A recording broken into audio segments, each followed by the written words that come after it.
আসসালামু আলাইকুম। তো আমরা ধান ক্ষেত দেখার জন্য চলে আসলাম। তো জানেন তো কিছুদিন আগে বৃষ্টি নামলো অনেক। তো সেই বৃষ্টিতে আমাদের ধানের এই অবস্থা। তো দেখতে তো পারছেন।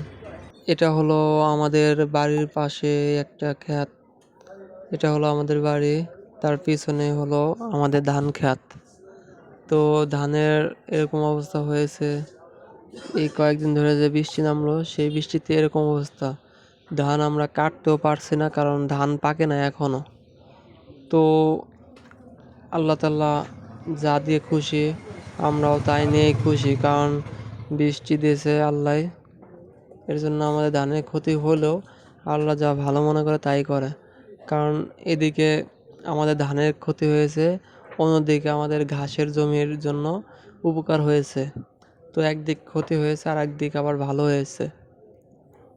তো আমাদের ধানগুলো এবার মোটামুটি অনেকটাই খারাপ হয়ে গেছে। মনে হয় ধানের ফলন কম হবে। খের মোটামুটি কিছু কাটা যাবে। তো আল্লাহ তাআলা যা কিছু করে ভালোর জন্যই করে।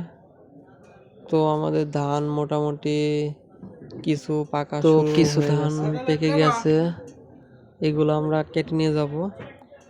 আর যা ধান পাকবে সেগুলো আস্তে আস্তে আমরা কাটবো। তো ভালো থাকবেন। ধন্যবাদ।